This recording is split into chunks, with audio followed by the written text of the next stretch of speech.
Hey B, oh fancy meeting you here. Do you want to record an episode of our Criminal Minds podcast, Wheels Up? James, I would love to record an episode for our Criminal Minds podcast, Wheels Up. Do you want to elaborate on what you just said and tell me where here is?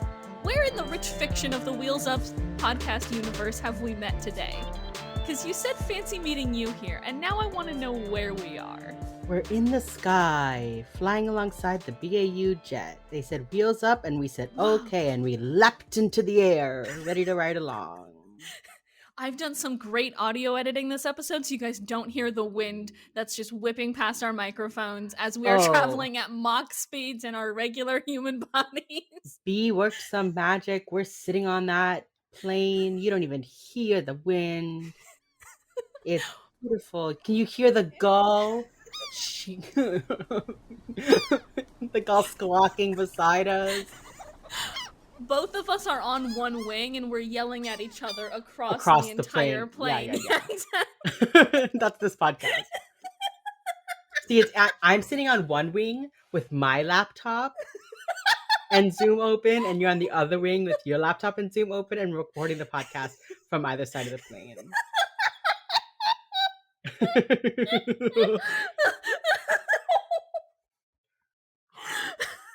Well, now I'm gonna need to Photoshop that into existence. Oh my god, please. That's so fucking funny.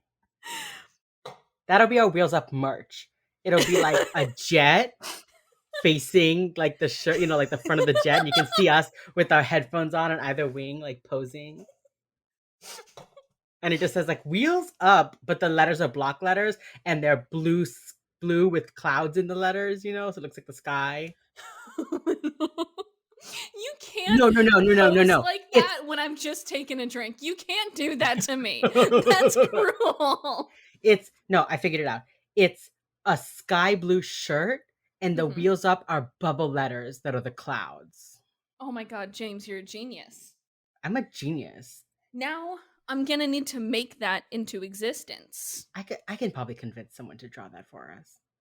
Now that we have disembarked into the sky of Wheels Up and Criminal Minds, why don't we talk about season 1, episode 9, Derailed? I like that we're in the sky for this episode. This episode, though, only happens firmly on the ground. This episode is the most grounded episode, but we are in the sky. Birds flying high. Stop. You know how I feel. Sun in the sky. You know how I feel. That's all I know of that song. Oh, and I am feeling good. I only remember that song from that one episode of Person of Interest. Is it in Person of Interest? It is in Person of Interest. Yeah, it starts out as some dude whistling, and then it goes into the full song, and honestly kind of fucking hits. The way they did that slaps so hard. I love a diagenic sound that morphs into a non-diagenic sound. Yeah, that's my favorite shit. Yeah. Should we talk about a much worse show, Criminal Minds? We should. But for you listeners, because I'm sure we will talk about diagenic sounds again. A diagenic sound is a sound that exists within the world of the show. So someone's driving and there's a song playing on the radio. That's diagenic. Non-diagenic is like the soundtrack. Yeah. No one in the show can hear the sound. There's your little tips and tricks for you. You're welcome. Welcome to Film School with B and James. We teach you all you need to know about how to properly hate on TV shows. Do you know where I learned that? Where? A YouTube review of Camp Rock.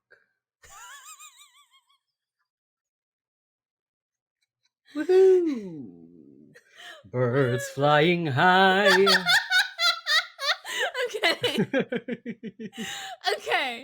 Okay. I'll settle. This episode starts with JJ walking into Hotch's office looking so fucking cute. Queen.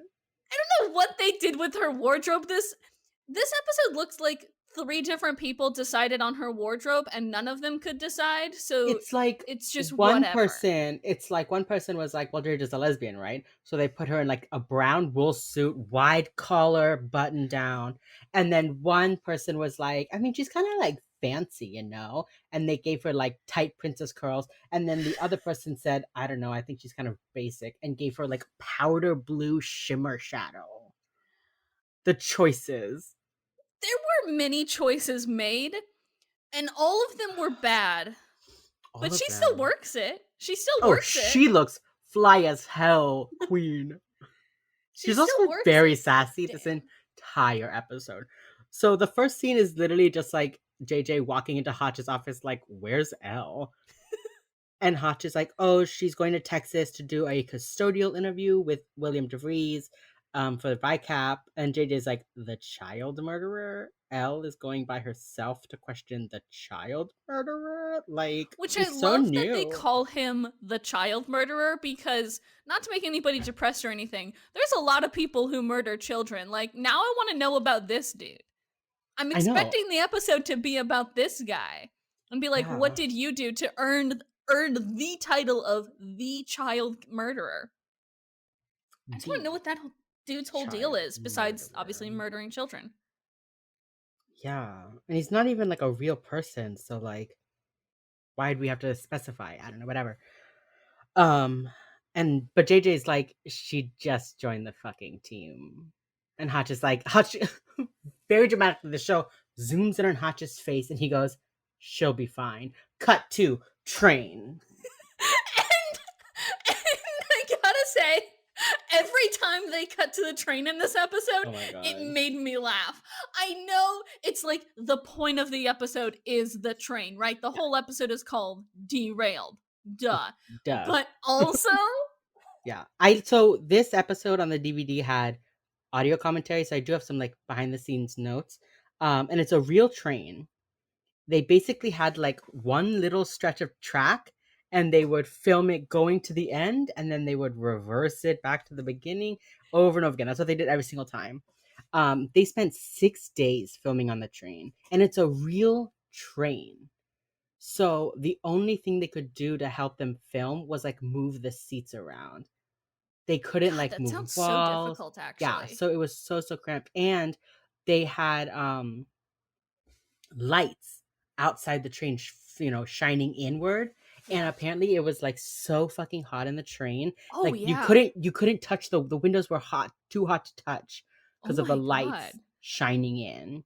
So like all Yeah, the sweat you and see is just real. them sweating in this hot ass train.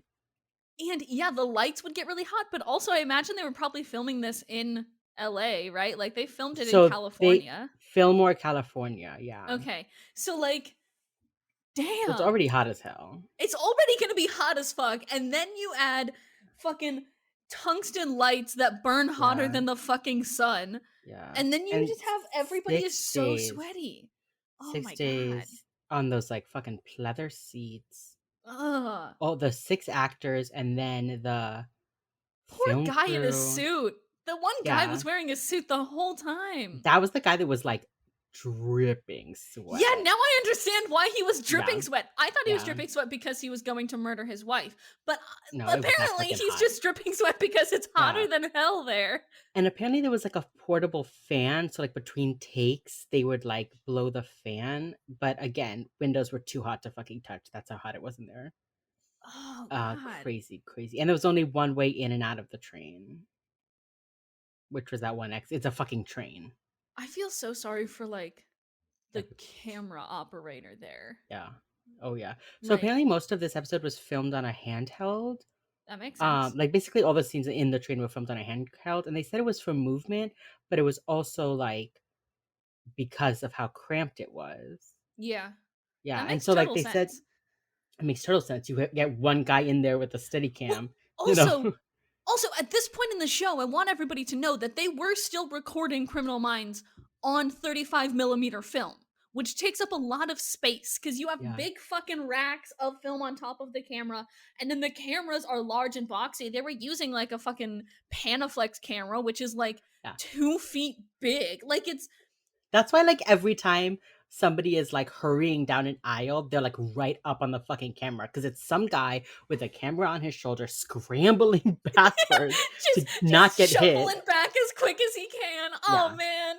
Whoever was the terrible. fucking camera op in that train Yeah, deserved more than he got paid, I guarantee MVP. it. MVP. And they had to film each scene 3 times because there was the one with the real camera, and then they had to film it for the feed, that Oh feed my that we god, see. yeah, yeah, So they yeah. would film the real scene with the real camera, and then they would film it from one end of the train for that direction, and then from the other end of the train for the other feed camera. Oh god. So it was just like long days. Oh, like this episode was filmed in 8 days. 6 days of it was on the train. Jesus Yeah. Christ. And so apparently, like one funny thing I thought that was funny was that the seats are you saw how the seats were like beige and red in on Yeah. the train. So that was the only set thing they could move was to get rid of seats. And apparently at one point they like almost lost track of like which seats went where because they were like taking them out and having to put them back. The But they continuity. said their set dresser was like on it. That set dresser was like, I was born to do this. Yeah, that As set as an dresser assistant stage earned. manager Yeah. who takes like I take pride in my like I was born to fold this suit into this box. I can just imagine that guy is like, this was my God-given purpose to track these fucking chairs. And he did it. Good for him. Guaranteed, like, yeah, smartest person on that set that day was that galaxy brain fucking set Oh, dresser who was like, I know exactly how these seats were laid out. don't worry, Everybody guys. shut the I've got fuck up. this. I'm putting these seats back. Yeah. So fucking funny. So JJ's looking cute as hell, and then we cut to the train. I also like it made me laugh that like at this point people would have like TV guides. So imagine you like open your TV guide and you're like, oh, this episode is named Derailed. Okay, interesting. And then you're watching the episode and Hotch says, it's gonna be fine. And then it cuts to a train. And you're like, oh no. Yeah. Derailed. Oh no. Like oh god, yeah. What I love is that they took no Yeah. time getting to the train. They're like, No. we know that you all know the name of this episode. Yeah. We get it. They We get went, it. they went, where's Al? Out of town, Texas, by herself. She's fine. We're on a train. Boom. Like Yeah. It was so quick. so fast. Okay. I wrote down what we got. So we get introduced to these characters twice, right? Mhm. We get the beginning when we see their like backstory clip, voiceover Yeah. nonsense, and then we get the information from Garcia. Which I So like that they do a sort of like background voiceover, like, hey, this guy drives drunk and crashes cars mhm, constantly. And then they immediately conflate that with this woman is going to get an abortion. And I don't love that they I were don't love immediately just that. like, Yeah. these are equal. Like, It was it felt very weird. it was weird. So, okay, so let's go through them. Yeah. So we have Josh, who's the young guy. Who's There's the like a young guy? flashback to him, like he like crashes his car and then he's like lying on the ground, continuing to drink out of his Yeah. bottle. And the voiceover is like, "Hey, Dad, guess what? I crashed another car." And the dad's like, "Are you drinking? You're not allowed to come home." And then it cuts to like him on the train, and Yeah. you're like, "Okay, to the point." Next, okay, this woman, the pregnant woman, we do not get her name. Her name For is Elaine. it is Elaine. We don't get it though for a solid like 40 minutes. Yeah, they really don't. The only reason I knew it is because it says on the subtitles when they start speaking, it says the Oh. character's name. Well, That's they the only reason I knew her name until Garcia they did Garcia Garcia's tells intros. her tells us her name, but like I have 6 pages, I mean full front and back to the bottom pages of notes, and we find out her name 1, 2, 3, 4 pages it takes for them to give us this poor woman's name. But what we get is she's wearing the gaudiest fucking cross necklace, and she like holds her stomach in a way that can only mean I'm pregnant. And then it like flashbacks to her like in the bathroom looking at her pregnancy test, and the voiceover is like, "Come on, let's get married. I'll help you raise it." And she's like, "No, I'm going to El Paso to take care of it." Which, like, you do what you need to do, I but mean, yeah, no, also live your life, do whatever you want. But live your also, life, do like, whatever you want. they They give frame it so in a many really weird things. way. Yes. Like, they show us the cross, and then she's like, "No, I'm gonna go get an abortion." And that's literally all the backstory we get for her. Even later, they're like, she has no credit cards. I She don't know has who this is. nothing.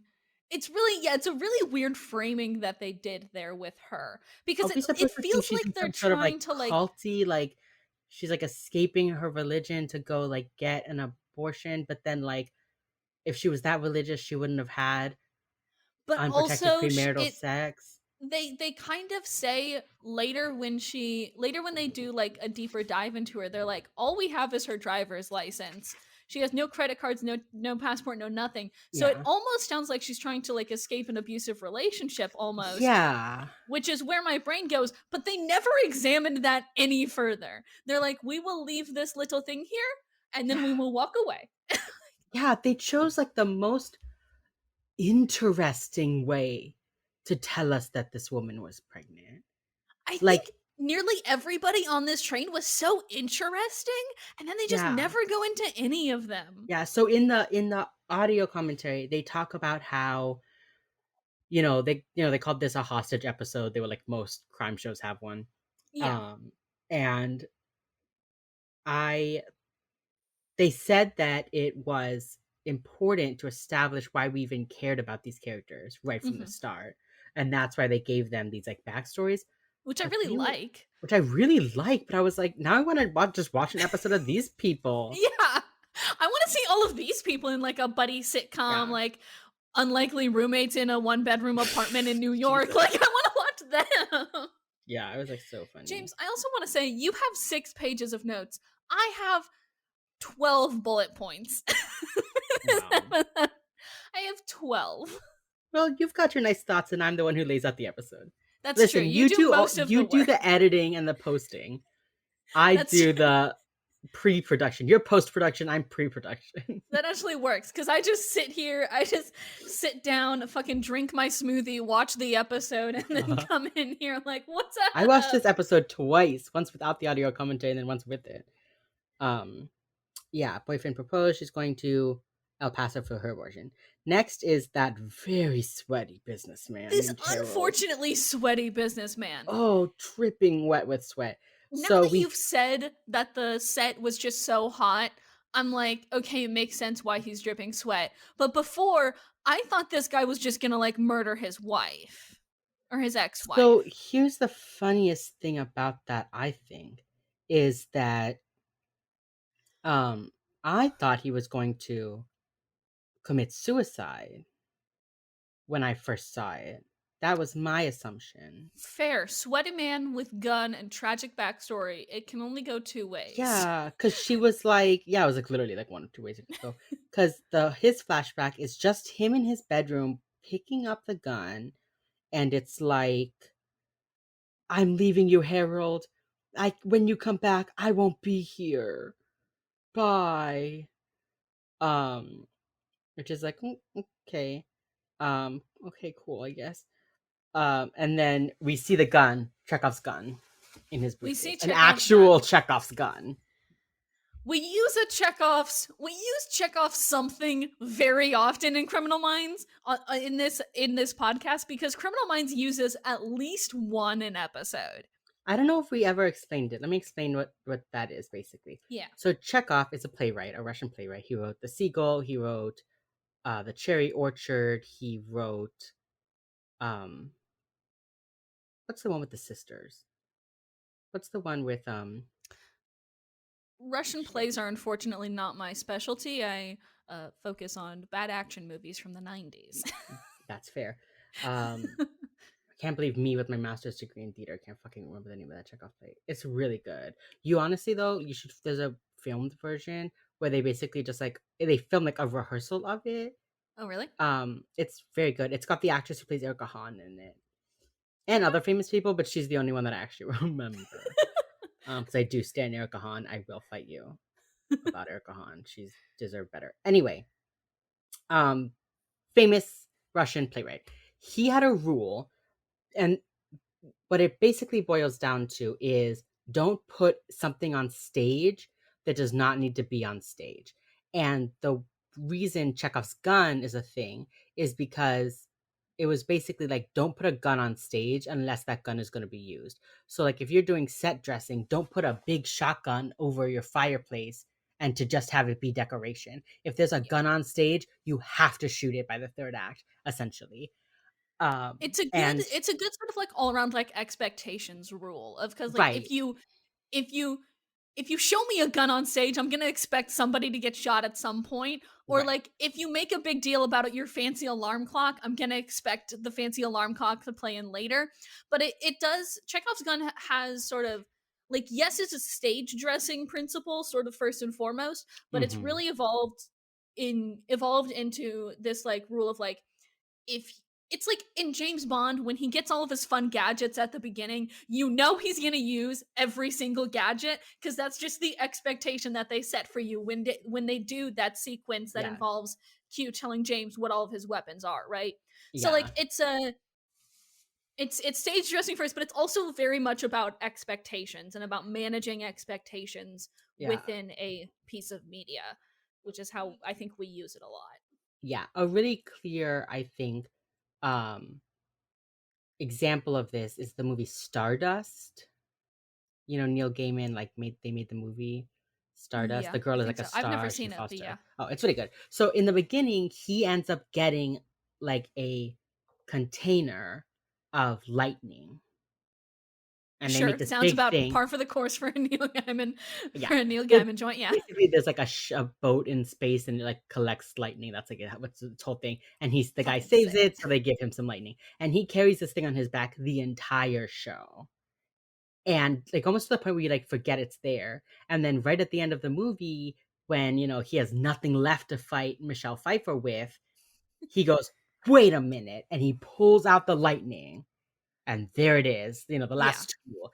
And it also is good for working backwards. Don't have someone have something at the end that you haven't introduced already. yeah. Like I don't want to watch a whole movie and have someone go, "Aha! I had a secret gun this entire time." Yeah, Like, okay, lazy screenwriting. yeah. So that's kind of what the Chekhov's thing is, and that's why we point it out all the time because Criminal Minds loves to say, "Here's the thing at the top of the episode," and now at the end of the episode they do use it. So It's actually I really do enjoy it because I fucking love a good Chekhov's anything. I love a good Chekhov. I think it's just so much fun when they're like, "Ah, yeah, the three body problem. right. That's I it. mean, It's three." how many notes have I made that's like Chekhov's angle gun, Chekhov's three rules of shooting, Chekhov's L being angry? How many times have I written that down? I like love it. That's And why it's it's one of on the those things fucking that like bingo card, dude. right, and like He's once you, all- it's like one of those things that like once you know that's a rule, you see it like everywhere. Like you're watching a yeah. movie and someone like puts their cell phone down, and the camera shows us them setting their cell phone down, and you say, okay, that's important for me to know for later. Um, Anyway, Chekhov's gun in the Chekhov's briefcase. gun. And I like what they do with it, and we'll talk about it later. And then we have Dr. Linda, who is like well, we just know she's a doctor. She's going to a conference. She's like, She's this was a taking good somebody idea. Yeah, she's taking somebody to a Yeah. conference in Dallas, and She's like, she he's, apparently somebody else doesn't think that that's a good idea. yeah. Nameless Which, voice doesn't think that that's a good idea. were they wrong? Not really, Look what not happened. terribly. Yeah. And then we have Elle on the train looking at files of children, because remember that guy was a child murderer. Yeah, he was the And, child yeah, murderer. TM. yeah, TM. And then we see like a sleepy guy with an old man sitting behind him. And we don't get their backstory. It's just like glazed over, Yeah. which is interesting. And then Al calls Gideon and they're talking. And Gideon's like, don't forget to do this. And she's like, okay, dad. There's someone on this show, Somebody on one this of the show writers. has some sort of kink that I think they just need to work through in therapy Yeah. or in a consensual encounter of some sort. but damn, do they need to fucking work through it, dude. It made me laugh. She said that, and I thought I had misheard. He says nothing about it. He does not respond, does not acknowledge it. And then they start cutting out, and he's really gotta go. And then they lose signal. Boom, boom, Dun dun boom. dun. Yeah, exactly. Yeah. It's so dramatic. We just can't Yeah. stand it. So we finally see the sleepy guy, and it's the fucking sheriff from True Blood, Chris Bauer. I saw him, and I immediately paused, and I was like, "Who is that?" It looked like a knockoff Gary Oldman to me. But is that the guy? Gary Oldman? Sirius No, Black? fucking, oh I god. thought it was Paolo from Princess Diaries. The old guy. Yeah, that old guy? Yeah, the one who plays Leo. No, I Leo? just thought that. Oh, the guy who plays Leo, the character. Yeah, I thought he looked like a knockoff Gary Oldman. Him, yeah. He looks like a knockoff I thought Gary Oldman. That guy does, yeah. Also, here's a funny story about Chris Bauer, who plays Ted, the schizophrenic ex-doctor. Yeah. That actor Chris Bauer, you know why he's on this episode? Why? Lola Glaudini, who plays Elle, Yeah. was like, "Hey guys, I really want to work with this actor. Can you like make him guest on the show?" And then, no, even better than that. It gets better than that. So then they do, and they hire him. Except Elle was not supposed to be on the train in this episode, and Lola said, "Excuse me, you put him on an episode, and I'm not gonna get to meet him." So then they put Elle on the train. Who was originally supposed to be? I feel like no one. I feel like no FBI agent, probably. Elle does so little in that episode until the end. I Yeah. feel like they just were like, sure, we can just like be on the train.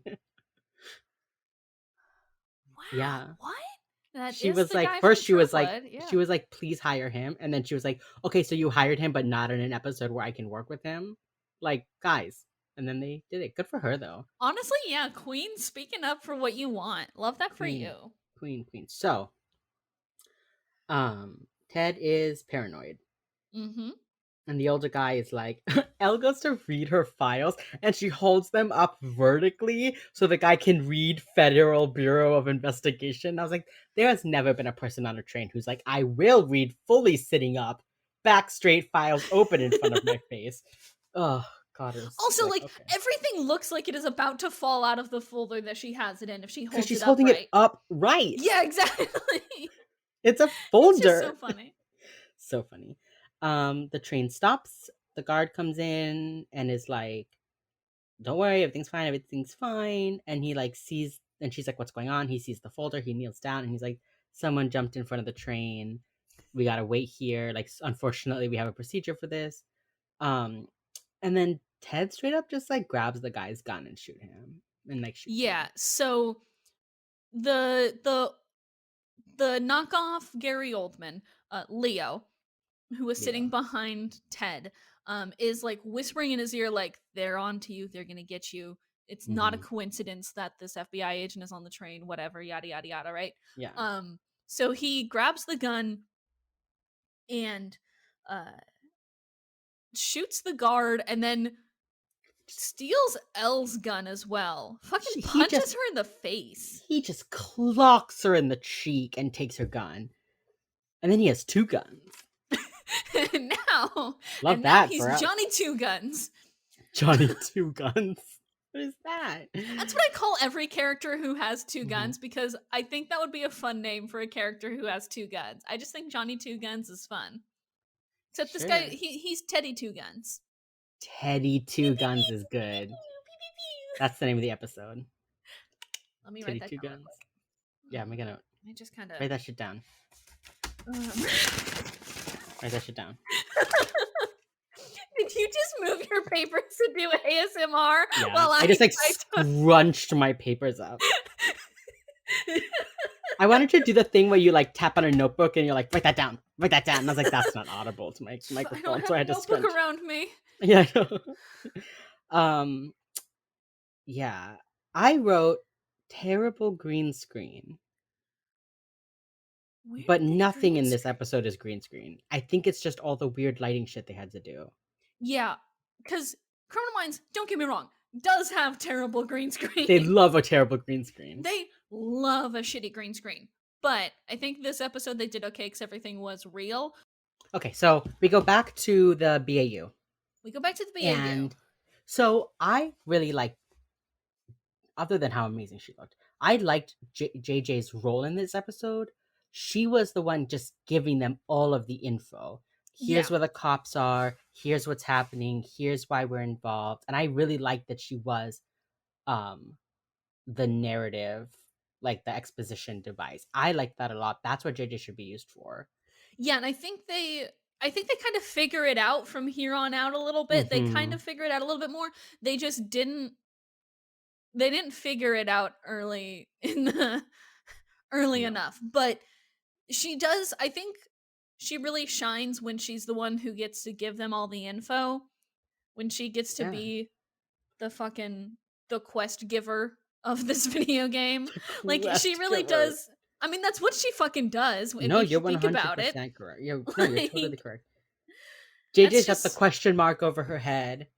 You know, exactly. you walk up to her and she says, "Hi, I'm Jennifer Giroux. We spoke on the phone," and then she gives the description of the episode. Yeah, so I'm glad that they used her for something in this episode, and that it was that. They're watching a live feed, so we need to talk about the live feed real quick.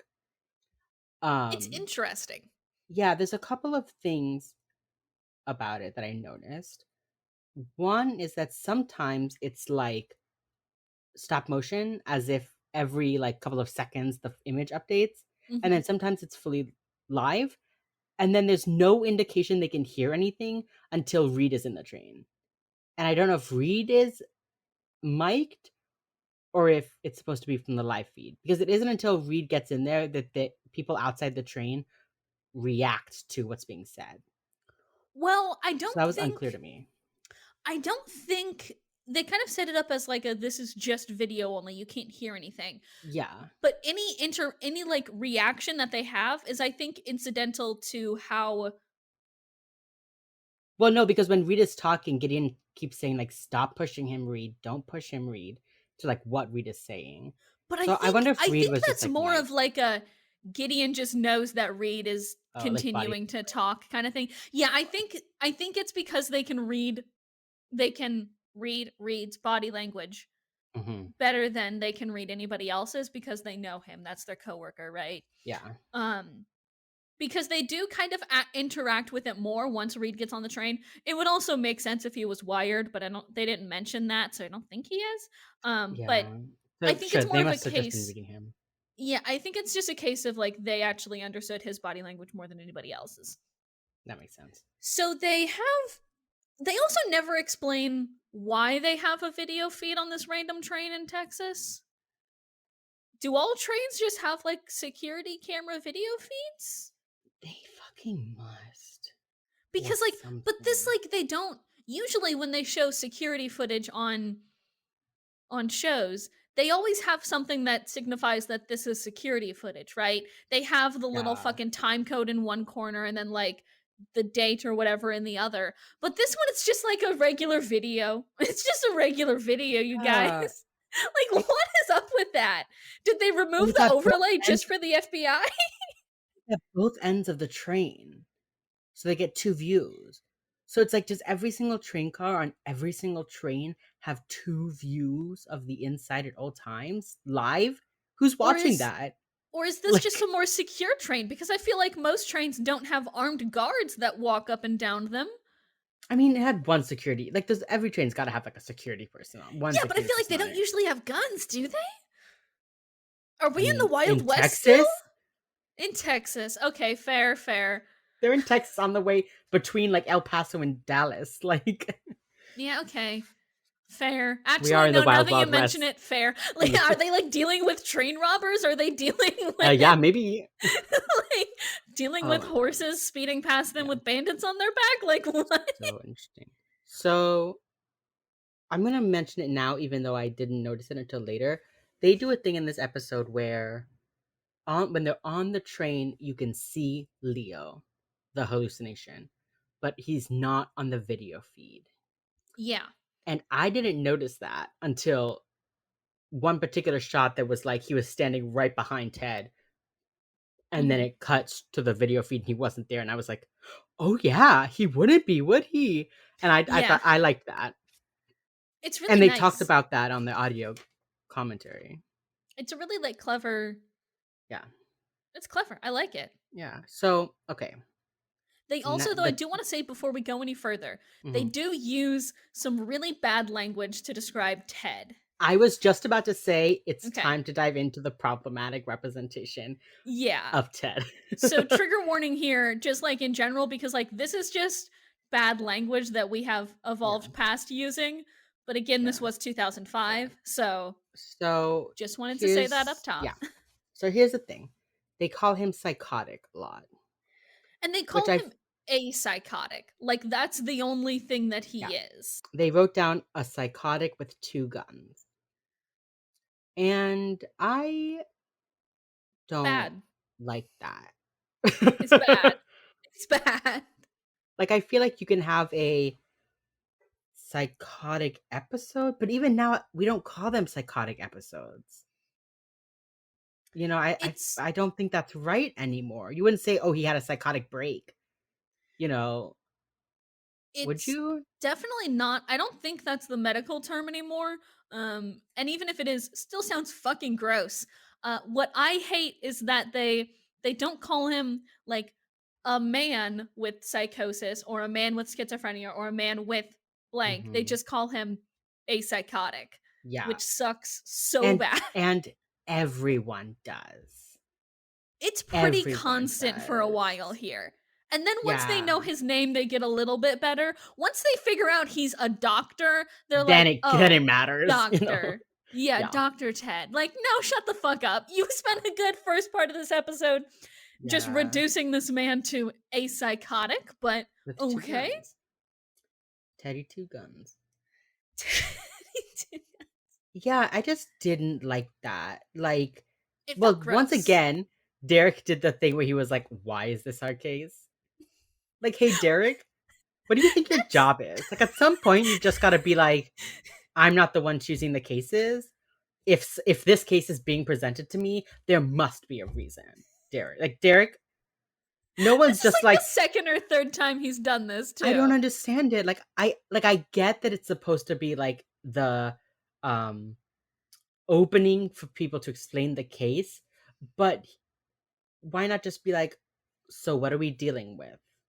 You know, why do you have to every time someone is like, we have a case, here's the case, and he's like, yeah, but why are we dealing with it? And someone has to be like, because it's our fucking job, Derek Morgan. I just Derek, like this is what we do for a living, Derek.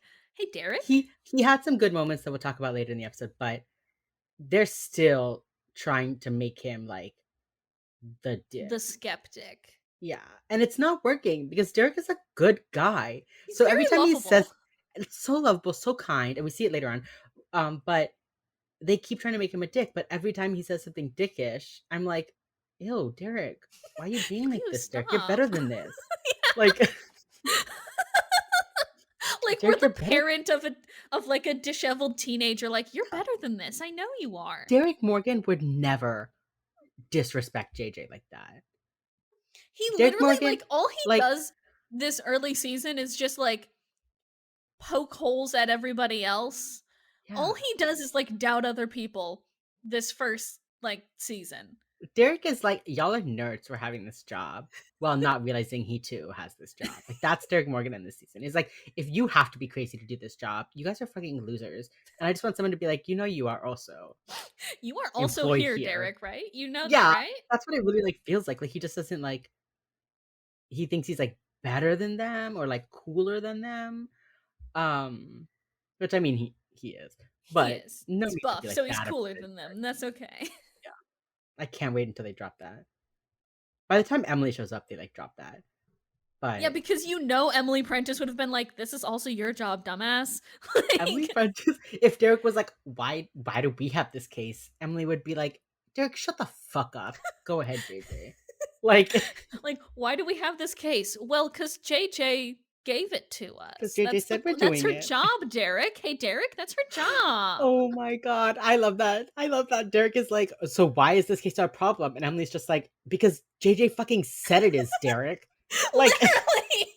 Everybody's like, because JJ said so, because so JJ we're said so. doing it, Derek. Yeah, What more do you need, my man? so fucking funny. Okay. So Hotch answers his terrible question with, there's a psychological aspect that we are familiar with. I don't know what that means. And then Reed points out the facial tics, which are he says because of long-term antipsychotic medication gives you tics. Yeah. But like there are other reasons people have tics. Yeah. I think he's doing the boy genius thing where he just Well, extrapolates to I the exact thing that it is. I think that they've like figured out that they know who like the doctor is, and I think Yeah. they know that like he's like her patient. So I think that's how they're kind of like coming to that thing. But they also don't call him schizophrenic like ever They in don't this. I don't think that's what he is though, is it? Well, they just call him. I think he's schizophrenic because in the audio commentary they say like the whole point of having Leo there was to show schizophrenia from the point of view of the schizophrenic. Okay, so it's kind of like what they do later with the three people in that one episode. Okay. What? Remember that one episode where it's like the one guy who's haunted by like three people? Oh, Henkel. No. No, later. I have no It's the memory. guy who got an exorcism as a child. Oh, demonology. No, not demonology. No, not demonology. Jesus Christ. Fuck. The one episode. Jesus Christ. Give me a second. Criminal Minds fucking- Wiki, don't fail me now. The way you can say things and I can name episodes that are like the right answer, but also the wrong answer. But not the one that I'm looking for. This one is later. It's in. Give me a season. I don't know what season.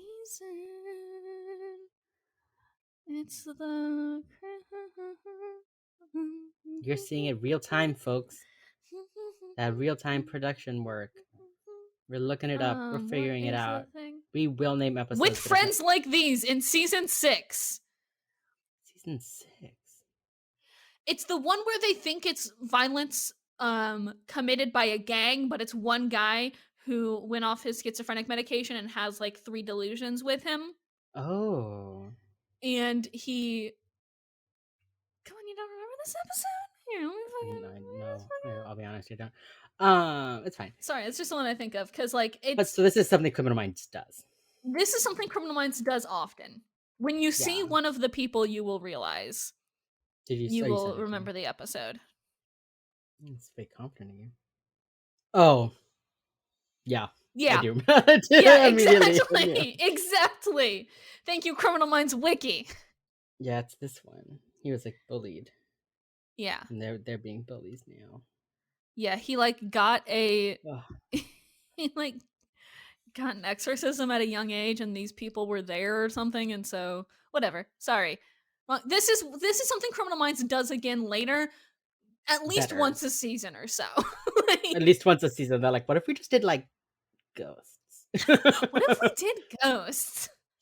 Yeah, so they're apparently like attempting to do that. I mean, I feel like in a way it does kind of like validate Ted's delusions, because for us, the audience can be tricked into thinking Leo is real too. Yeah. So like someone could watch the episode. Like I didn't notice. I put down in my notes when I noticed it, and I hadn't noticed yet that he wasn't like on the camera. Yeah, so and like the way that they do the what's the way that they like pace the dialogue is so that Leo's never talking over anybody else, or nobody else is ever talking over Leo. It's always Leo talking over somebody else to Ted. And Ted doesn't talk to Leo until Reed is there. So like it's easy to think that he's just like some guy egging Leo Yeah. on. So I do kind of like though that it like does validate, like he's not just like some guy standing there talking to nothing.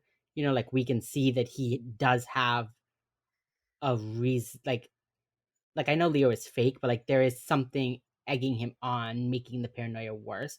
Yeah. We kind of like he's like the physical manifestation of that paranoia. So Yeah. I do like that aspect of it, but like they keep calling him like psychosis and like so his backstory we find out later is that he was a doctor who wrote about M theory, which is basically one step up from string theory, which is the idea that we are all connected to each other by like essentially it's like strings of fate and the idea that like there are multiple universes kind of laid out like on top of each other and the strings connect us all and Yeah, that's it's how we like kind of are like all made up of the same things. they kind of describe it as like the unifying theory of everything, which Yeah, is which a is one way to bonkers talk about it. concept.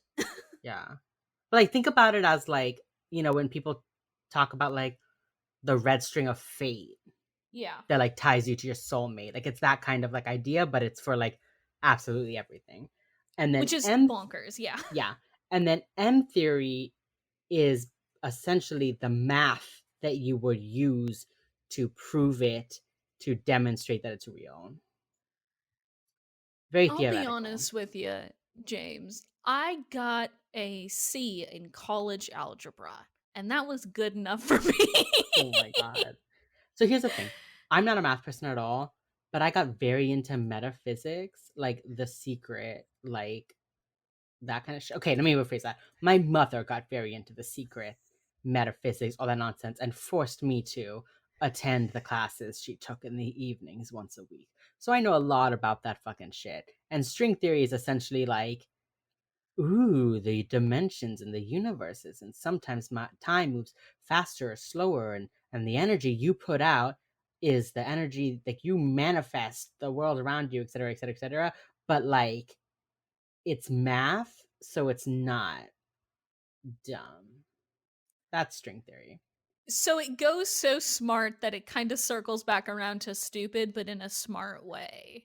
It's like the science math people are like, I can't nobody can know that I believe that we are connected by a universal spirituality. So I'm gonna do like a bunch of math and be like, no, no, guys, it's not spirituality, it's science. It's science. And You I can't and I'm believe in not a higher I'm power. not Yeah. knocking the practice in any way. I think it's very interesting.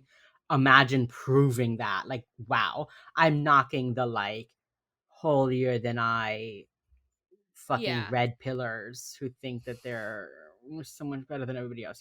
So anyway, Dr. Bauer was doing that, Yeah. working on M theory, and then I guess he must have hit his schizophrenia must have um developed or become too much for him to deal with on his own. So they said that he, for the past 9 years, he's been in psychiatric treatment and like living in like a psychiatric facility, that kind of thing. And Hmm. Dr. Linda has written books on this. She's like leading a new way to like cure psychosis, and he's her like model patient. And that's why Yeah. she's taking him to this conference.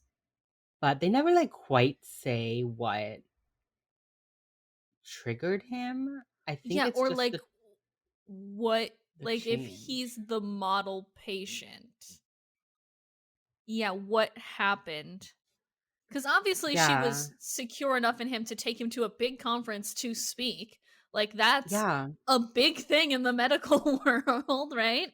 I thought this was the episode where the guy had like a metal implant behind his ear that like was making him hear voices. Like I thought there was like a real reason that he was like hearing it, especially when he was like bent over and like hearing that whine in his Mhm. ears. Like they played it Yeah. diegetically. There you go. And um I thought this was that episode where Reed was like, "Oh, there is another one. It's here," and they took it out. But no, they never explain like what caused this. Yeah, they never go into why Yeah, he at just like all. gets shot and they're like, "Okay, back to the hospital, I guess." Like, Anyway, bye. yeah. Like So yeah. I don't even know. So they're sitting in It's the weird. office. It's weird. I wish they had dived more into that. Like, what is this treatment the doctor has been doing? Why does she think that he's cured? Why is he suddenly not? Has he always seen someone? Or does Or is this a or is recent this thing? new? Yeah, like they just didn't explain it. They were just like, this is the situation. Bye. Is And I something didn't I about the didn't train appreciate what, that. like, yeah, is something about the train what set him off? Like, Yeah, what? it like really felt like they were just like anyone who has, I don't know, some sort of psychosis will inevitably become violent or cannot be cured or cannot live with it. You know, like they really made it like she was silly to even think. Yeah, which sucks. Which sucks Which so sucks much, so bad. especially with how the episode ends. Um, Yeah. okay, let's keep going. So wait, they're in the office and Mhm. Reed is like, yeah, it's because he's been on antipsychotics for so long that he's developed this severe like facial tic, right? And then Gideon walks in and he's like, what are we doing? Train, Texas. Okay, okay, okay. Here's a live feed. And then he's like, Elle. And then all of them, for the first time in their lives, see Elle Greenaway on that train clear as day, even though she was just there. She is She like was there face turned to the already. camera, like Yeah. It's weird. It's like they just like nobody sees her until until Gideon says her name, and then all of a sudden they have seen her for the first time in their lives. It was just like a weird thing. It was just yeah. weird. So the next time we catch up with them, they're all in one car. Like they're going on the world's worst family road trip. This is where I was like, this green screen fucking sucks. It was not a green screen. Thomas Gibson was driving that car Yeah. and they had Because cameras on it, which, like, fine. I 100% was like, that's a shitty ass green screen. I think it was just like the bright ass light I outside of think the you car have to in the remember sky. that this was shot on 35 millimeter film, and everything That's shot on 35 millimeter kind of looks like a bad green screen anyway, even if it's not. true. That's fair. So they're all in one car, so it's like fucking JJ sitting in the in the middle in the middle. back seat made me laugh out loud. Like, okay, first off, in what world is Derek in the passenger seat instead of Gideon? Why is Gideon sitting in the back seat? First of all. Second of all, you're telling me Reed's skinny ass didn't get put in the middle seat? You're telling me Reed didn't get bullied into the middle seat? That is so unrealistic. I bet it's just so, like, the people up front could hear her and the people in the back. But it was just like, why are all five of you In in one car. car?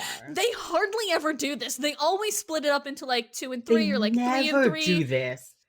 But here they're all going on the world's worst family vacation. What would they have done if Elle was also there? They would have all squeezed 4 in the back seat. I believe in them. They can do it. JJ would have fully sat on Reed's lap, Elle in the middle. No, Reed in the middle, Reed would've- JJ sitting on Elle's lap. I was gonna say, or Reed would have been sitting on somebody's lap because he's skinny as fuck. Yeah.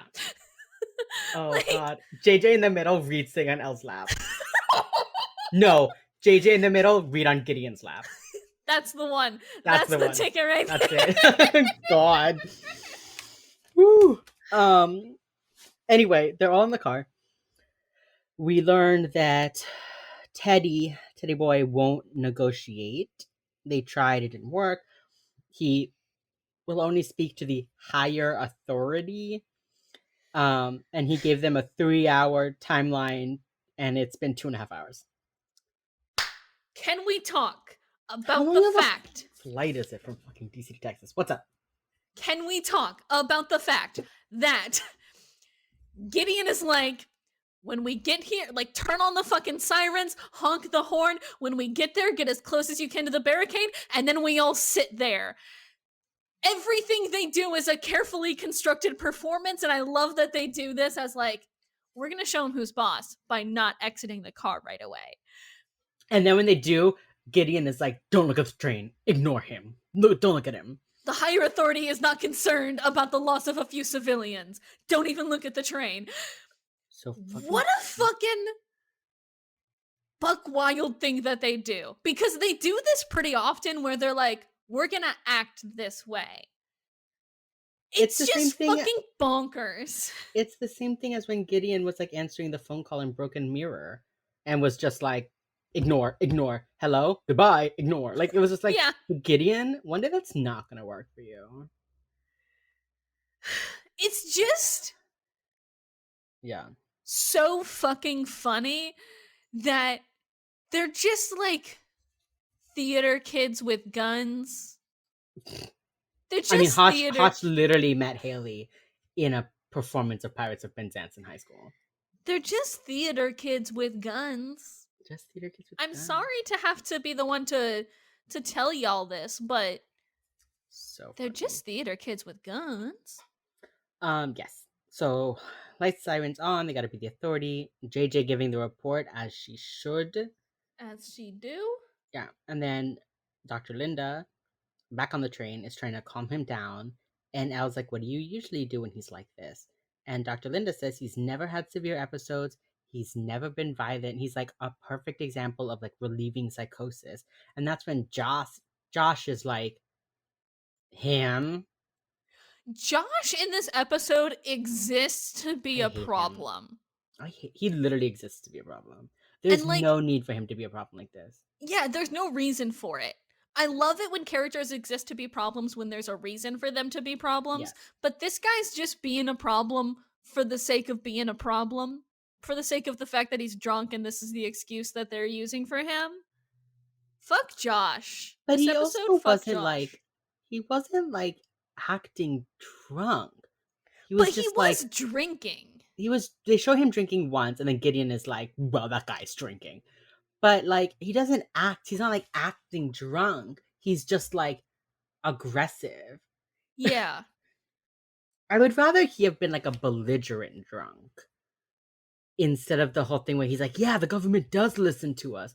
I'd rather if he had been like, "Fuck this guy. I'm drunk and I don't give two shits if he's got a gun."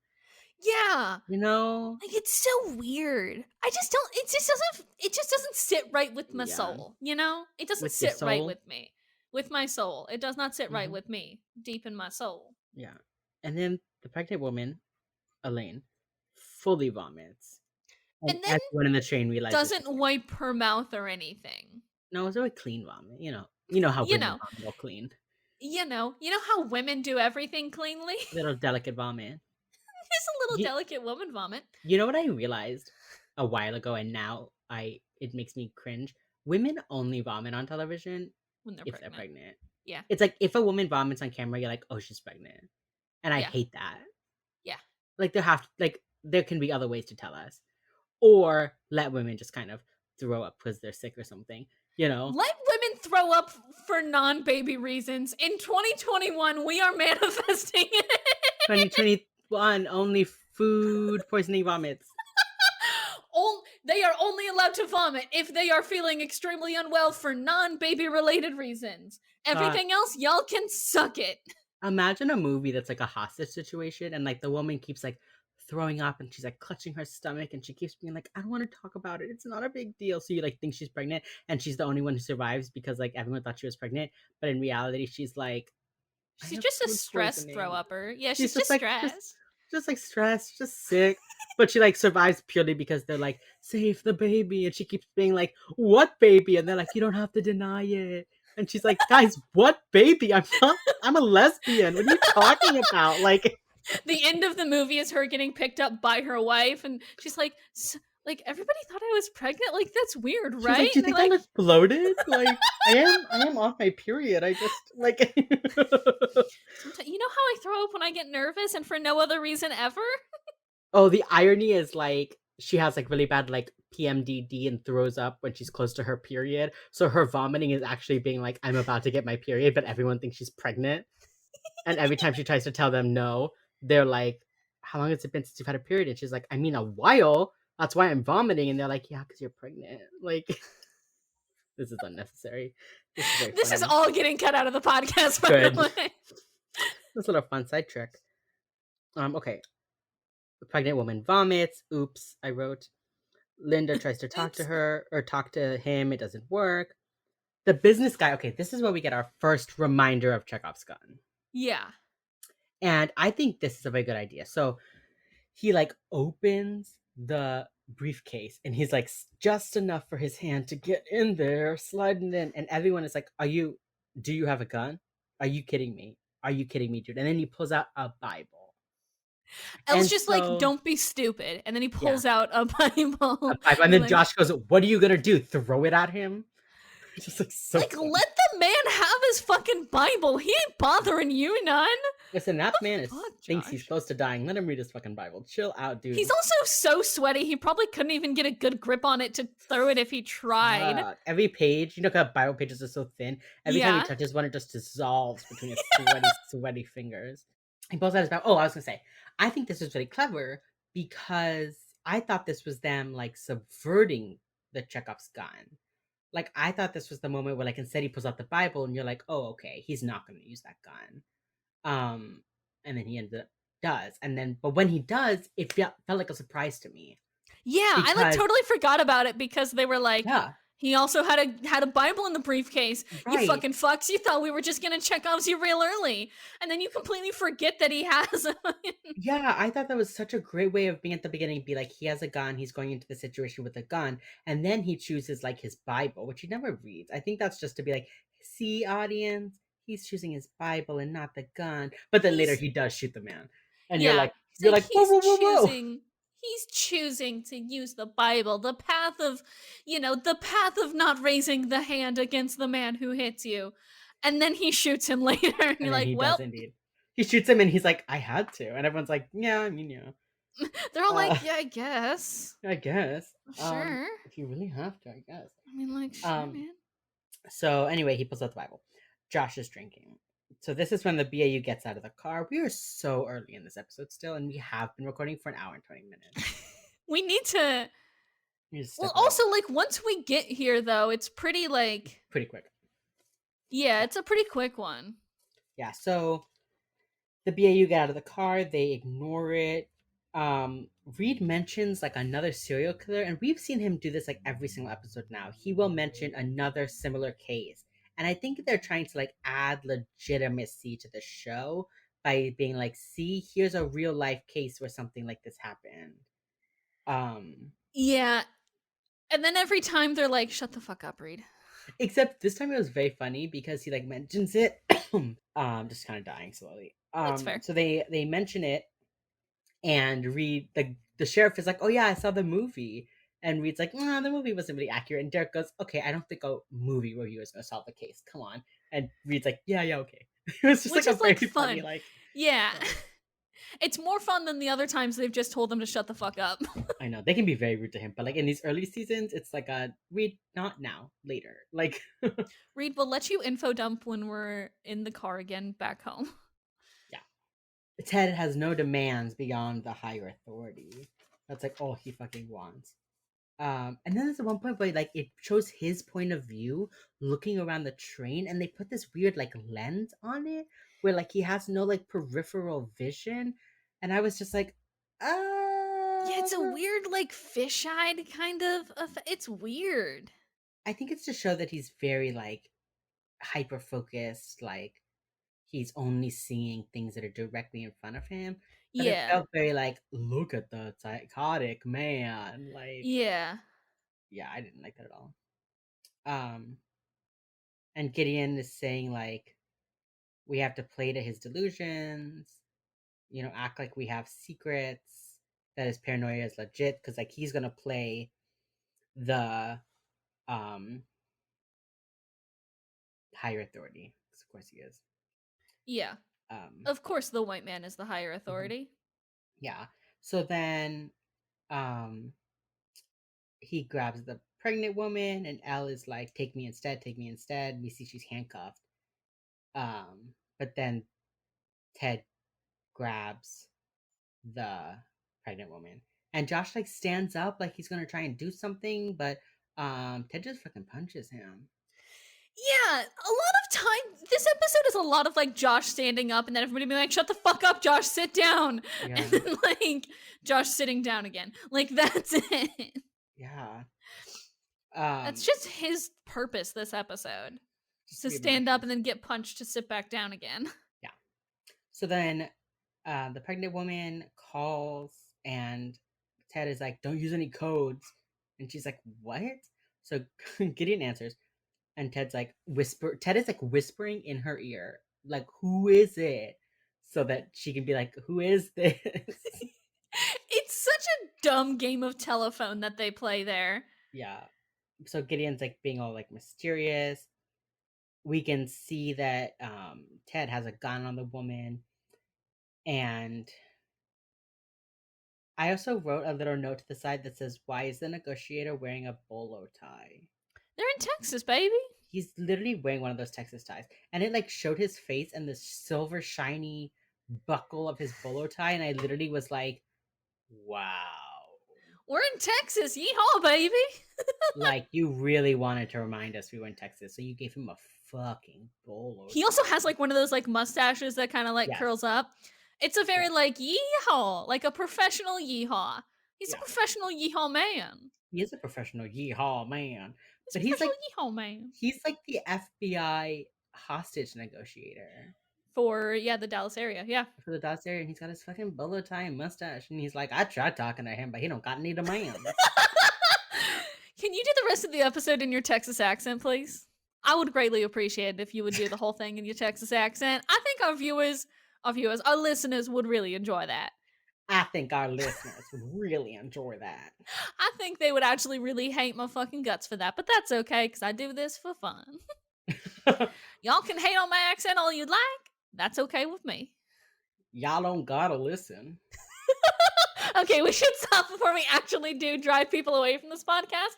But what a wild like second like act 2 twist is we both just reveal we're actually you thought we were from Miami and Iowa, but in fact, We're we're both both from from Texas. Texas, baby. Well, actually, our normal voices, that's our accent. Both of us do come. I can't do it. I can't. I can't. As It's you know, as soon as fun. you think about it, it's Yeah. gone. It's just gone then. Yeah. That's like whenever I really want to talk in like a southern accent, nothing happens. You just gotta kind of drawl it out a little bit, and then you just kind of gotta like open your mouth more than you do. But that's just kind of because I come from Iowa, where everything's very small and pinched in the mouth region. There's some sort Wait, of you lesbian like joke in there are somewhere. Jesus Christ. Small and pinched in the mouth region. I hate that. Sorry, That is some kind of lesbian joke, yes. I'm not gonna make it, but I'm sure there is one. Okay, You I will come from stop the now. Midwest. My accent does not sound like your accent. My Miami accent is like my Miami accent is like the most Cuban thing you've ever heard though. Like, okay, Gideon picks up the phone, right? And he's pretending to be the higher authority, which is like such a typical man thing to do. That's my actual accent. That's how I I mean, sound on a my daily actual basis. accent is it's kind of sounds like nothing because it's from a bunch of different states in the Midwest. But Yeah. if I do say like bud or like don't you know, you're like, "Oh, But you're from Minnesota. We got yeah. you then." If I say bud, then it's like, "Oh yeah, okay. We understand." Sharon's favorite thing to do is surprise me because she surprises me and I go, "I." Yeah.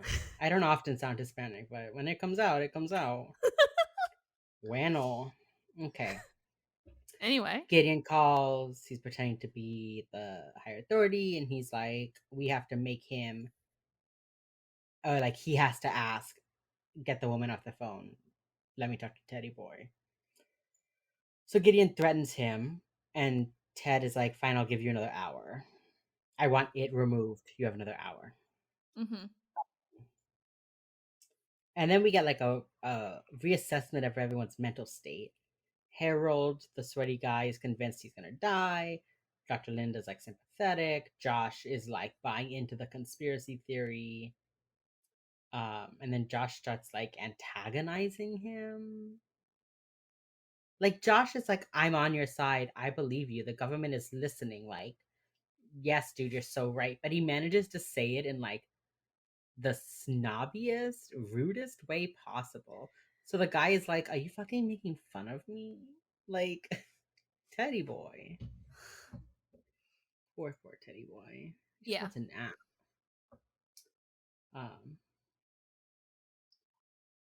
yeah. It's just like I said in this episode, Josh just exists to cause problems. Yeah. Like one hundo. Like that's all he does. Yeah. And I hate that for him. Oh, okay. Okay. So Linda goes and like turns his arm out towards the camera to show the scars. But like, how does she know about the cameras? Like, none of them have acknowledged that there's cameras there.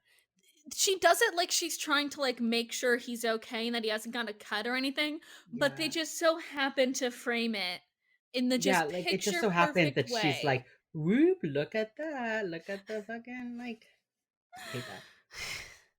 Yeah. Um and that's when they realize that he thinks he has a microchip in his arm.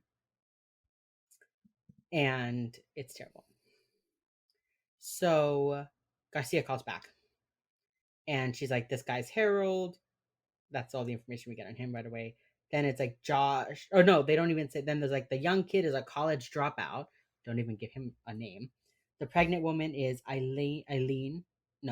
Elaine from Adobe Wall, Texas, which is a historic town. Now it's kind of a ghost town, ranching town. But she Oh. said it like she's from, get this, Adobe Wall in like Taringa, Texas, as if that like means Men. something. Never comes up again. I also have no idea what was significant about that place until you just said that. Yeah, there were two battles between Native Americans and white people in Adobe Wall, the Huh. town of Adobe Wall, and now it's a ghost town. But she lives there, so Interesting. I think they were really trying to like give her cult implications that she comes from like kind of like a Waco, Yeah, that's you kind of what know? I thought too when she said it, because when she said it like Adobe Wall in whatever Texas, I Yeah. was like, oh shit, should I know that name? And is that gonna come up again later? And then it never No, does. that woman is the most interesting character on Criminal Minds, and they just were like, forget it. They talk about Linda being a psychiatrist, and then she's like, for a bonus, I got you the name of your unsub, and it's Dr. Breyer. He was a famous doctor. And then then Derek is like, okay, and then we start looking at their pictures, and I was like, why couldn't she just give you all of the information? Why was it like, here's 5 details, like she doesn't even name everybody, but then they get to go around and also look it up. I was like, why? I Why bet though? you they couldn't get Derek, and I bet you either they like didn't film Garcia's part yet, so they didn't know if they would actually have it, or there Mm, was something with that, because that just screams like there was some sort of scheduling conflict or something to me. sure. But both the station, or both like the room that the profilers are in and Garcia's room are filled on the soundstage.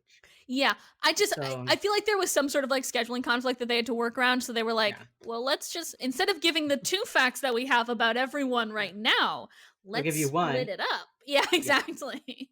yeah. Okay, so then we find out that Harold is a paper goods salesman. He has no children, no retirements, and no investment portfolio. And then Gideon says he doesn't take chances. Which, like, okay. I feel like not taking chances would be saving for your retirement though. Yes, like, who is like, I care a lot about knowing that I'm going to be okay, so I'm not going to retire. Yeah, like I don't have a retirement account because I'm a fucking poor person living in 2021. But I feel like if I was a paper goods salesman wearing a fancy suit everywhere, I would have a retirement account. I would have my Roth IRA or whatever it is. Yeah, like where the fuck is his money going? That's why I thought he was gonna commit suicide, was because he like has no money, no children, and his wife left him. So he was gonna he cashed everything out. Yeah. Yeah, I was like, he must have like done all that, or the wife took everything in the divorce or something, Yeah. They do not expand. Then we get Josh, who's 20, who was expelled because he drunkenly drove into his university's library. With, like, as far as getting expelled from school, go out with a bang, dude. As long as you didn't hurt anybody. Sure, and he seemed fine. Yeah, he was okay. He was smiling and drinking. They were like, he got expelled for drunk driving into the library building, and Gideon goes, he's drinking right now. He just knows it. Yeah, and I was like, that's not enough context, Gideon. They don't even, I feel like you could possibly, because of the live feeds they have on both sides of could see him drinking. But they don't show us that, actually. It was just that once. Yeah. It was just that one time. We only see Josh drink once, and it is after Gideon has said he's drinking in there. So it's like, okay. And then Elaine has no passport or credit card, and they're just kind of like, okay. Linda, and they don't go into that. They don't go into that at all. Is fascinating. She's the most fascinating person on this train. She's got it's the gaudy cross necklace, pregnant, but being like, I'm not marrying you, I'm getting an abortion, lives in a ghost town, has no passport or credit card. Like, who is this woman? What is your deal? I just want to know what your deal is. What if she'd like shown up like 5 seasons later as like a CIA undercover, like someone. Oh my god, what a twist! That would have been so fucking cool. No, she shows up 7 seasons later as a serial killer. Yeah. And then what was the other? They talk more about Teddy, about Dr. Teddy, about Dr. Teddy Two Guns, and they talk about how like he did like the M theory, like the unifying theory of everything. Yeah. Also, JJ, JJ walks in and is like, yeah, he did M theory. I have no idea what that means. And then just moves on. I was like, good for you, girl. Yeah, like pick your fucking battles. When you work with Dr. Reed, pick your fucking battles. I'm not gonna try and explain that shit to him. Just like, I don't know what the fuck it is. He does science math. Anyway, like she's like, that's not my job. Yeah, exactly. I just love it very much. Above my pay grade. Yeah. So then we learn that Dr. Linda is unmarried. She's from El Paso. She's a doctor. She's had several medical books. She lectures, including a lecture tonight on Dr. Breyer, aka Teddy Two Guns. Blah, blah, what blah, page of your notes are we on now? Because we have been recording for an hour and a half. We're on 4. Okay. A lot. To be fair, a lot of this is going to get cut out. Yeah. And okay. So then we're back on the train. And the older man is like, Teddy, the authority is weakening you. Josh tries to talk to him again. And it goes about as poorly as you expect. Yeah, and he's like, yeah, I believe you, like microwaves. Like, don't you think they're listening all the time? Look at our cell phones, blah, blah. And my dad had a tracker on the car. He said it was for theft, but it was so he could know where I was going. Like, yeah, no shit. You drove drunk and crashed multiple cars. I know. I would fucking check your location too. Linda is like, stop, don't like antagonize him. And then he yells, sit down, and they both sit down again. I wrote, Harold is agitated, even sweatier. This man, if you haven't watched this episode and you're just listening to us recap it, number one, we're not exaggerating. Weird way to consume this media. But also, number 2, we are not exaggerating. This man is moist consistently. There is sweat dripping off of his brow. Like, we're not kidding. Literal sweat droplets drip down his face, and it's not even like a goof or anything. He's just so sweaty. He's just full sweating. He's just so sweaty. Yeah. Okay. So then they go back to where the BAU is in the like negotiating office or whatever. They're planning on what to do, and they're like, Breyer's organized. even though he's like not 100% in reality, he is like organized. Like as long as he's thinking rationally, for him, as long as he can like put things together, they're not going to be able to just like get an upper hand. So Reed suggests using magic to like fake cut out the chip. Yeah. This Yeah. is our first Reed magic of the show, isn't it? Yeah, and they said in the audio commentary that they wanted to incorporate Matthew Gubler's magic. So they were like, this is a perfect time to have Reed do sleight of Sleight of hand. hand. So basically, what he's going to do is Okay. he's going to go in there, fake cut, like actually cut this guy's arm open, sleight of hand a microchip into his skin, and then pull it out so that he feels like something has happened. Yeah. Basically. Yeah. So that's it. And Hotch is like, I'm not sending you in. And this is where the moment I was talking about with Derek, where like he gets up and he's like, Reed, okay, teach me the magic. I'll go in. You are not going in there. You are not doing this. But then Gideon is like, send him in.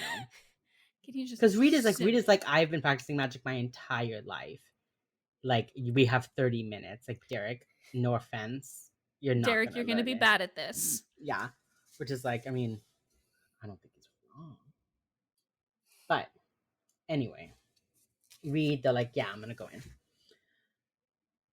So then, they learn more about Breyer's work. He wrote like a ton of books, and then he worked for the government for years. And they were like, okay, so that's where he got that paranoia. And then he's been institutionalized for 9 years. So they're like, okay, he like went crazy. They just like make it sound like he just like went crazy, and like now nothing is gonna make him rational ever again. Like, I just don't like that. So then Dr. Linda back on the plane, or Dr. Linda Black. Oh my god, Dr. Linda back on the train. Is trying to talk to him. She's like using logic. The Leo is like, don't listen to her, and then she like turns into an angel and is like, we're not gonna hurt you. I don't want to hurt you. I want to kill you. The graphic transition from her just like standing here to like becoming an angel, becoming a Jesus figure is so fucking hilarious. So apparently they did it because you said it was filmed. They layered the plates on top of each other. Yeah. To give it that look. It's just... Yeah. It was not great. Yeah. And then Elle, God bless, is like, you know what? Fine. If you don't cooperate, I'm going to tell them to leave that chip in there until you die. If you don't fucking do this, you are never getting that chip out of you. Fuck you. Like, it's so funny that this is Elle's thing. Like, she's just like... just hates everyone. Actually, I will tell them to leave it in here. If you... Yeah. Like, if you fuck with me, I will leave that chip in there. So fucking funny. So Gideon calls back and he's like, hey, we're sending in 2 technicians. And Teddy Boy is like, no, only 1 technician. And Gideon's like, well, the process, it's different. The guy's like, I don't give a fuck about your process. You're sending 1 person in. So Gideon's like, okay. So then they can only send Reed in. And Gideon was like, well, we still have 20 minutes. And Ted is like, no, now, right now. I'm done with this. I'm tired of this. So Hotch like gets a chip out of a walkie-talkie. Yeah. This is the funniest thing that made me laugh. I was like, this is the first time we see all of these classic Criminal Minds things in a row. So Reed's putting his vest on, and Hotch says, Reed, do not take that vest off for any reason. So fucking funny. And then they're like, don't look at Elle. Like, there would be no reason for you to know your technician. Like, she's an agent. Like, there's no reason that you would like know her. Don't even look at her. Which is like, I don't understand. He's looking at everybody else though. It's like, yeah, it's like, don't... The guy already thinks they're all agents. Yeah. So like, I don't know. Bonkers. And then Reed makes a joke about how like, in the 70s and 80s, the government like did put chips in people. And Derek is like, what? And he's like, like you said, I have to buy in. But it was And they like, just never address that no. ever. There are a number of times in Criminal Minds where they straight up are like, no, this conspiracy theory is real. Just And they kidding. just don't talk about it. I love it so much. It's There's like, what is going like on? JJ pulling the Baker Act, or the Baker Act, JJ pulling the Patriot Act, and then like they go to fucking Guantanamo Bay, and you see how they're treating him, and then like the episode with fucking like they're in Aurora and the like black helicopters. Like there's so many times when the show says, yeah, this is real stuff. But then they're always like, ha ha ha ha ha, just kidding. Never mind. Yeah, it's so. Yeah. Yeah. It's interesting. There's like little hints that the show doesn't want to be a propaganda show, but for the most But they part, still are. They But, like, still are. You're still a propaganda show. Yeah. You can't just be like, every now and then no. we criticize the government, but like for the most part, we're pro government. Yeah. So Like, you Reed got keeps, money from the government to make this show. You're still a propaganda show no matter what conspiracy theories you talk about on it. Like, yeah. Sorry guys, you're still accepting military funds. yeah. So then Reed is like trying to do his magic trick, but he keeps fumbling. So the trick he's doing, right? It's like the chip is between his fingers, and then he like flicks it, and then it's in his palm, which is Yeah. like great, but like that's not what he then does on the train at all. So like, why does his like? I get that like, oh, we're nervous, he's gonna fumble, whatever, but like that he's not That isn't what he performing that does. trick. He, So like, why? But like, that is kind of what he does on the.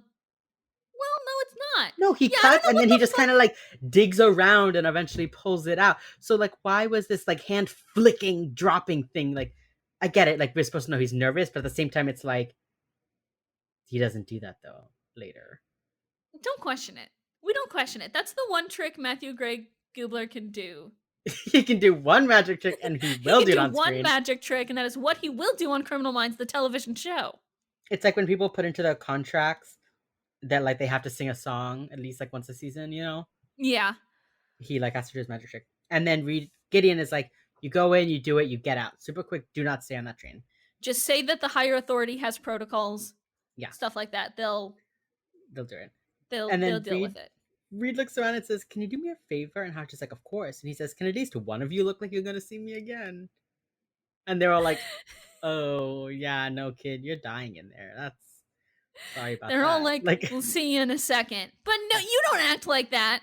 My favorite part about this moment was I was waiting to see what JJ's face was gonna look like, and then they cut to every single person except JJ. And I just like to imagine that JJ was like that making that face that was like, nah, dude, you're gonna die in there. Like he's she like, has zero faith in him. Yeah. He's like, can you look like you're gonna see me again? And she's just like, no. No, dude. Nah, man. Sorry. I'm a realist in this situation, baby. So they like did not show her face and it made me laugh. Okay. Reed goes inside with this little Ziploc. Ted grabs Eileen, puts a gun, uses her as a shield. Hotch goes over to like the Texas police and is like, get any shot you can. Bless you. Thank you. Get any shot you can. And then they Leo is like, they're here, blah blah blah. Don't let him get close, blah blah. Ted makes Reed take the vest off. This is the first time of many when Reed will take his vest off. Reed will take his vest off if wind blows in the wrong direction towards him. I swear to God. That boy is just waiting to get that thing off. Yeah. Which in this case, it makes sense because the guy is ordering him to. The biggest flaw of Criminal Minds is that they have Reed take his vest off like 10 times and never once does he get shot in the chest. And like, he's not even hot. He's not even the one that you want taking off layers. Oh, don't say that. He'll come for you. The Reed stance fine. will materialize in your bedroom. Quick, behind you. It's a 15-year-old girl.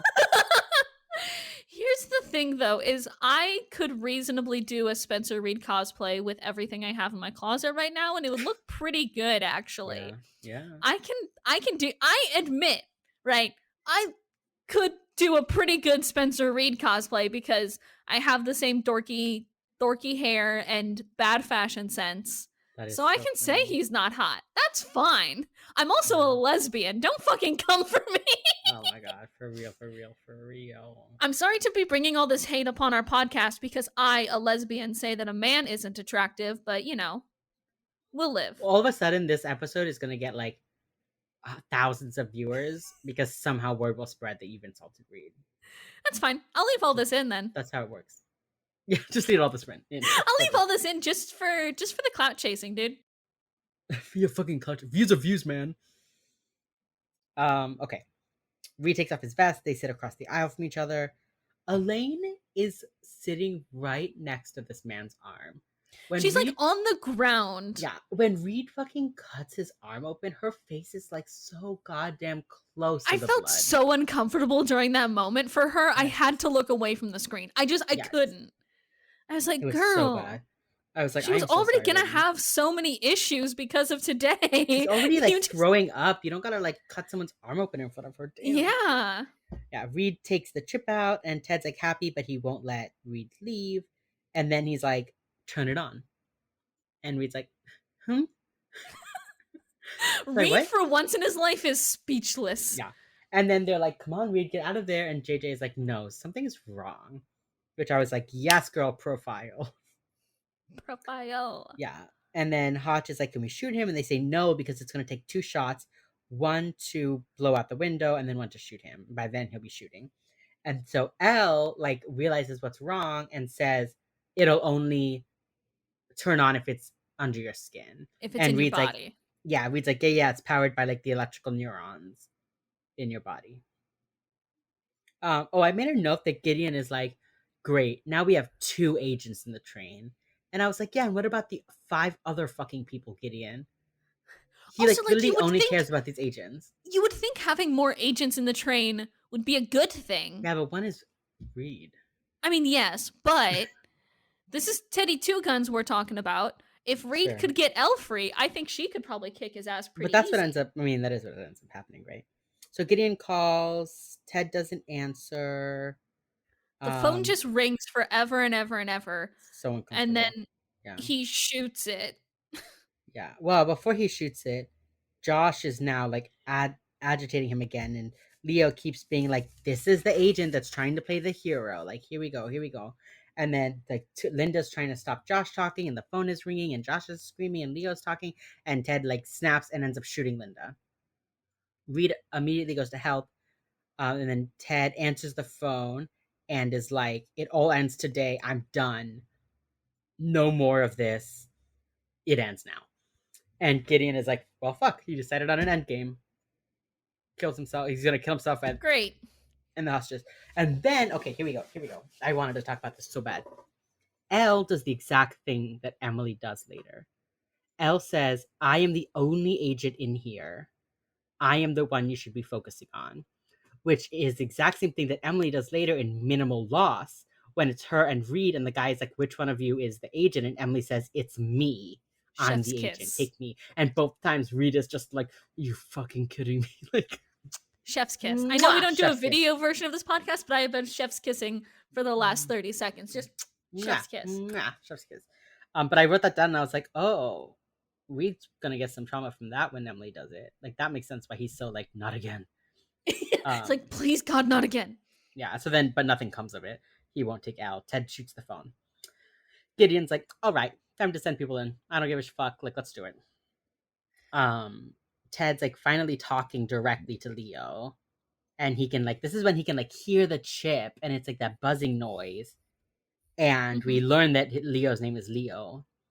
And Reed like realizes what's happening. And now he's starting to, Reed is like going to make Ted doubt Leo.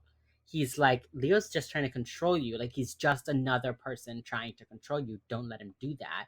And he keeps being like, Leo, stop it. And it like just so happens that like Leo's dialogue and Reed's dialogue fits in such a way that it looks like Reed is talking. Like like you said before, it never overlaps. So it's believable, you know? Mm-hmm. And then Reed starts talking. Reed starts talking about the voices that you hear since childhood. He's like, you already have the tools to beat this. It's your mind. Like, you have to believe, I have to believe that, like, these voices have a purpose.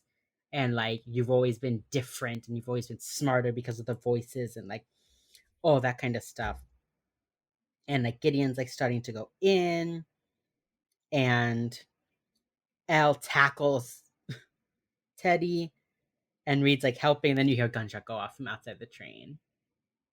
I And then gotta it go cuts now. to, like, Gideon running in, and fucking Harold McSweaty Pants has his gun out. Yep. And then Linda's gonna be fine. Teddy's gonna be fine. Elle is like, do I gotta go to the hospital? And Gideon's like, it's protocol. And she's like, okay, Dad. Again. And Gideon says, hey, never fucking call me Dad again. You know. You can clearly tell that she's saying it as like a goof, but he's like, Oh yeah. don't you dare fucking ever call me that He's again. like, What the he's like, how fuck? fucking dare you? And then he Except walks away. Mhm. And then she's like, how do you think he'd react if I called him mom? Someone's just like, let me know when you do so I can be anywhere else in the world. I can see what they were trying to kind of do, like a flirtation ship between those two. I didn't like this though because, like, it's so close to the JJ date. Like, it's been what, 5 episodes? Yeah. It really feels like they're just kind of like trying to get him into a relationship. They're like, quick, throw this twink at the wall and see what sticks. It's also just like they really treat Reed like he's the hottie of the show, as if Derek fucking Morgan isn't right there. As Like, if why any is of the women aren't right there.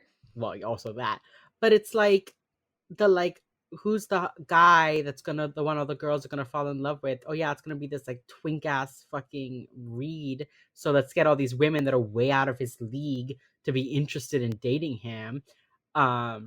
No, Derek is right there. The other thing, too, is like, I will admit, I'm going to say this, right? Okay. I dress like Spencer Reed on a good day, Yes, right? but you're I lesbian, so it's get it. okay. Exactly that. But also, like later on in like seasons like 4, 5, 6, 7, like he gets like a good fun fashion going that I really Oh yeah, like. I Like like his funky I fashion. too, like I would do that. I would wear that too. Yes. This early seasons though, they are deliberately No. dressing him to be unattractive. And they're like, Yes. this is it. This is our hot stud. Like, The in peak what of world? beauty. In what world do you want him? Like, do you want him to be the hot one or do you not want him to be the hot one? Because you could You probably can't have it with both. yeah, exactly. Like, if you wanted him to be the hot one, your wardrobe department didn't get that message. They Yeah, didn't get the it's. message. I feel like they're treating him like he's Matthew Gray Gubler, who's like an actual model, you know? But it's like, if you want that, then do that. Don't make him the nerdy one that no one likes and no one listens to, and everyone thinks is like a little baby boy, and then also have him be the like main love interest of the Yeah, show. it's just like consistency. Do you want him to be the hot one? Do you not want him to be the hot one? Tell us. Especially because Derek like was set up to be the like The flirty, hottie. sexy player, and Yeah. then they do nothing with it for a long time. Like right now, it's literally only Garcia flirting with him. And like, You here's the thing: know? if you would have made the main relationship of the show Garcia and Morgan, I would have been Oh there for it the whole fucking time. yes. Are you kidding me? Are you That would have kidding been me? the way The that they fist. didn't just so. But I have feelings about that. We'll get to that later. It's the racism. It's the fat phobia. Yeah, literally, it's the fat phobia of it all. But like, if they had wanted to make Derek the playboy, they could have set him up with Garcia early. And they kind of like did, but then they're like, no, our Yeah. hot boy is Reed. Your hot boy's not Reed. Your hot boy wears shirts that are 3 sizes too big for him. Ugh. He could rock the preppy look if he was in shirts that fit well. Now I get this was Yeah. during a time of Matthew's life where he like was very underweight, right? But But they you're could still dress already him well. you could still like put him in a smaller, you could still tailor it a little bit. Yeah. Like if you literally like if you made the sleeves a little tighter to his arms, he would have been there. I've fixed your twink. I fixed your twink if you Oh tailor my his sleeves in God. a little bit more. Like it's like simple shit like that. Like they can't decide if they want him to be the hot boy or not. They just don't. And it's so fucking aggravating. It's so wild. Yeah, I just like we could have gotten some like Derek L hot girl hot boy shit. We could have gotten Derek Penelope actually flirting. What about where's my Derek JJ like I don't know why this works, but it does Where's moment. my Derek JJ? Like, where's my jock solidarity here? Like, Jock. jock. it's because JJ is not a jock yet. But she'll get there. She'll get there in like fucking season 3 or whatever. She starts she to becomes get a jock like next season. She becomes a jock. Yeah, literally. But not yet. So like, where's my jock for jock? Jock for jock. I just don't. Yeah, and it's like Gideon has no. See, the thing here's one of the weird things about Criminal Minds for me is like it's not a show that focuses on romance, but at the same time, they try like, so hard. Like Penelope has Kevin for the longest time, and then like JJ meets Will, and Hotch has Haley, and then Beth, and Rossi has his thing with his wives. Derek has Savannah. Like, there's a lot of romance in the show. It's just like none of it is like the romance anyone wants. Yeah. It's just so like they keep saying that they don't want romance in this like this is not a romance show, but then they keep making very weird romantic moments appear out of thin air.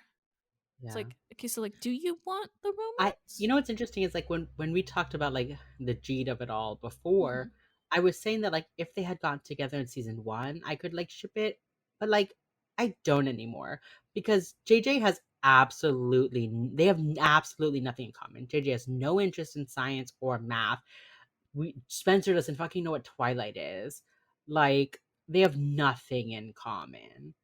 They would never have worked as a couple. The show just literally went, yeah, they're the youngest and JJ's skinny and Penelope is fat, so Reed has to go out on a date with fucking JJ. Yeah, it's really like it's just so they never stuck to one Reed relationship enough for it to like actually make sense. So them throwing him with JJ in fucking episode 2 or 3 or whatever, and then fucking L 3 episodes later, I'm just like, if you would have stuck with one of these two things, I would have been there for it actually. Like if you had stuck with Reed and Elle, I think that would have been fun. Even though obviously she reads as a gigantic fucking lesbian. Wow. Yeah.